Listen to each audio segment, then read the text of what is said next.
med. This could be part of skills testing. I'm gonna, if you want to record this, or just go to Erica, because she's recording the whole thing. It might be a big. I'm gonna put together Mary's greatest moments No, video. God, no. That'd be good. So I'm gonna give an IV push med through my central line. The central line. Remember last week we did peripheral lines? This week we're doing central lines. I talk with my hands a lot because I'm Italian. So let's do Lasix again because we looked it up last week, remember? So IV push, I have to look up rate and dilution. Don't forget your handy dandy drug book, wherever it is gone. Oh, it's over there on the isolation part. So I looked it up and it said I may be given undiluted, and it also said that I have to give it over every, I think it was every 20 milligrams over 1 to 2 minutes or fraction thereof. So my order is for, let's say my order is for 30 milligrams. So I'm gonna give it over at least 2 minutes. All right, so I'm in the med room. I got my order. You guys know all the med checks. So one thing that so I need, when I give a med through a central line, remember with the peripheral line, we did saline, administer med, saline, and we ended with the saline. With central lines, you end with heparin. So it's saline, administer med, saline, heparin. No. Sash. I wait all until she gets to that part, just so I can turn around and be like, savage. It was beautiful. And they were like, So they were like lackluster. I have my 2 saline syringes, because it's saline, administered med, saline, heparin. I have to get my heparin out of Pyxis. So I would have this handy dandy protocol, which you guys do not have to memorize. We will give it to you in skills testing. And it says that I need I'm gonna try to pick lines. It says I need 100 units of heparin. So I put it in my Pyxis, and oh look, lo and behold, this is 100 units per ml. It's a 5 ml syringe. I only need 1 ml, but this is how it comes, so I have to waste the rest, which is a bummer. So I have my saline, my heparin, and my saline. Now I'm going to do my med. So you must remember this. For a central line, any one of these central lines, you have to use a fat syringe. So we use 10 ml syringe. It has to be, the diameter of the barrel has to be the size of a 10 ml syringe. So it kind of trips students up sometimes because this heparin pre-filled syringe is a 5 ml syringe, but the diameter of the barrel is the same size as the 10 ml syringe. If you use a smaller syringe with a narrow diameter, it creates too much pressure and the lines have been known to rupture internally. So you cannot use, I can't even use like, definitely you cannot use a 3 ml syringe, but even a 5 ml syringe, if I can find one. Like, this is a 5 ml syringe, but it's not fat enough. The diameter is too small. So we have to use a 10 ml syringe.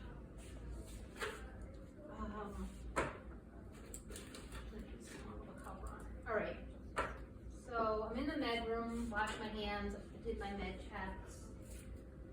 I'm gonna swab this, let it dry, put a film needle on.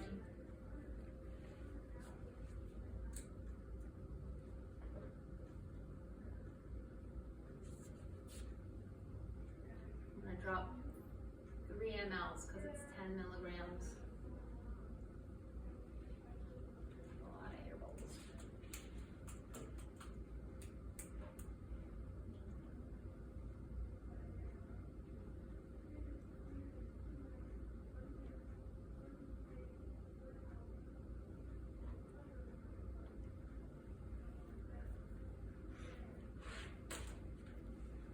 This vial has past its usefulness.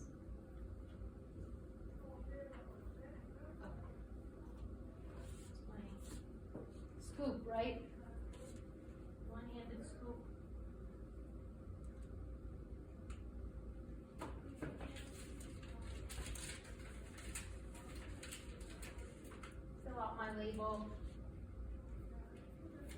Put my label on. All right. Saline, okay, so I have let me get my saline ready. I'll go pop my syringes now, right?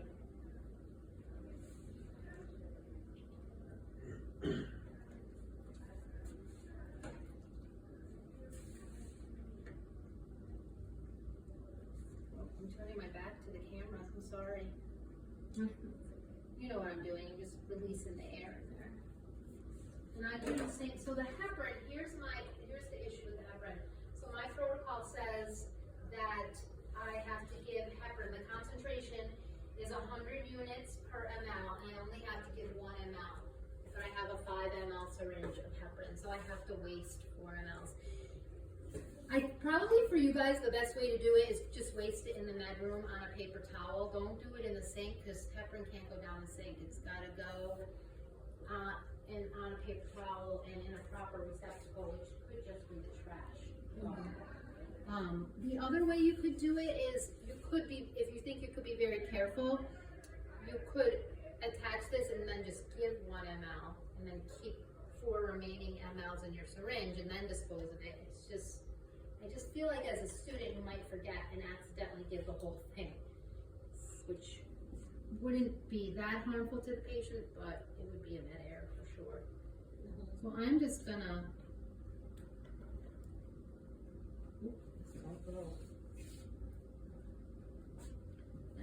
waste it on my paper towel. And you need to waste it with the cap on to maintain the Well, I sterility? could take the cap off. Would it be okay? I like to leave it on personally. It's loose, but I hate wasting it. Why don't they just make them this way, you guys? Yeah. I did that in the med room, not at the patient's bedside. All right. I have my saline, my med, my saline, my heparin, my med, some alcohol wipes.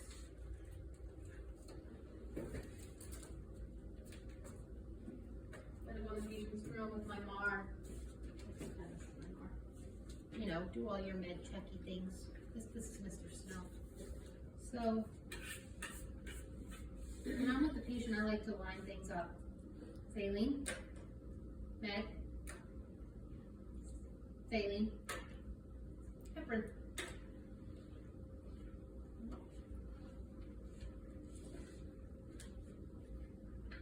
Clean my hands. I'm gonna put on gloves on because I want to get a blood return, right? So, I don't know, you may see nurses not put gloves on, but I'll put that.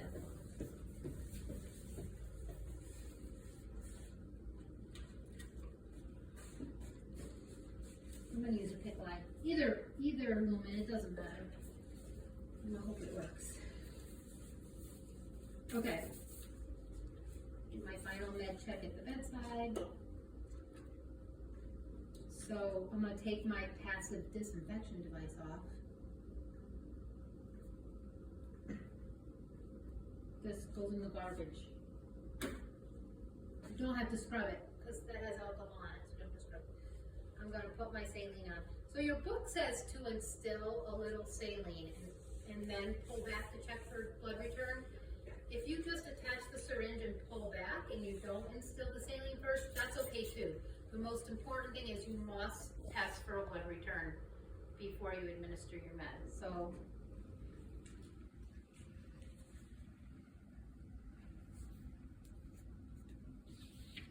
undo the clamp. If you're gonna instill like a mil, like just push like a mil in. And then I'm gonna pull back on the plunger and hope it works more.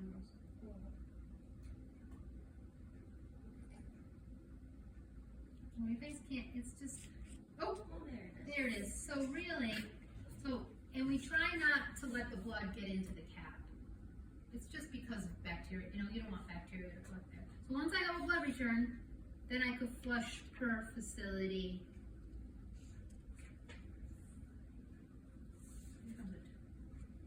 Policy, and my policy says for a PICC line, a minimum of 5 mLs of normal saline. Okay, you got that? So I flushed it with my saline. I'm going to show you on here. This is what a blood return really looks like. This one does it better. Watch this one. It's that fast. Do you see how fast that blood? That's how fast it is, really. But this one doesn't have a clamp. It didn't have the right thing on it. All right, so now I have to scrub it though with my alcohol.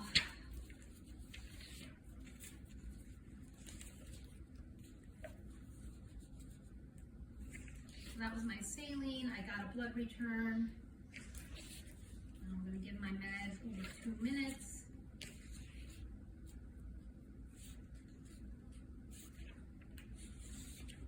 So, you know, right? I'm going to push a little bit.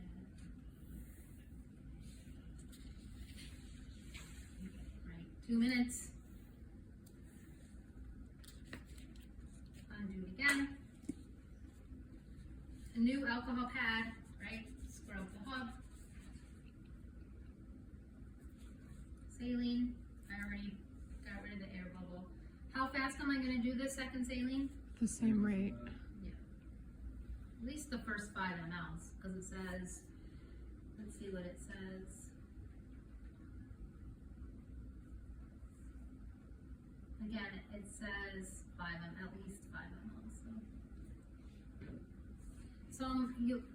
Your skills checklist talks about the pulsate method or the push pause method.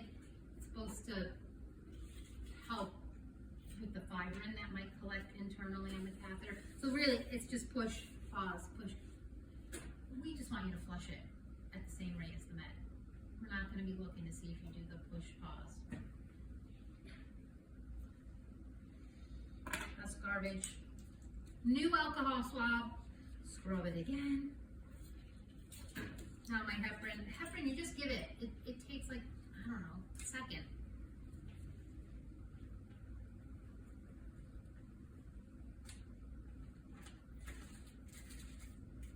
Give your heparin. Clamp it, you guys. Don't forget to clamp it at the end. It's good to clamp it between syringes, but it's okay if you don't. But for us in skills testing, if you don't clamp it at the end, that's a fail. So clamp it at the end. And then you would scrub the hub again.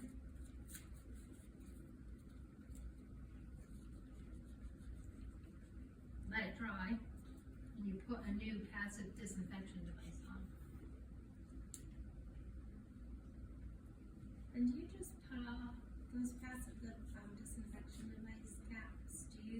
Are they in the med room and you just bring as many as you I think they're in the med room. And At CMC, they often have a strip hanging on the IV pole. ribbon. I don't have the ribbon ones. Did I show you? So they come in like 10 on a strip. This one I cut. Yeah. And they usually just hang them on the IV poles. Questions? Easy, right? Saline and Mr. Med, saline heparin. Clamp.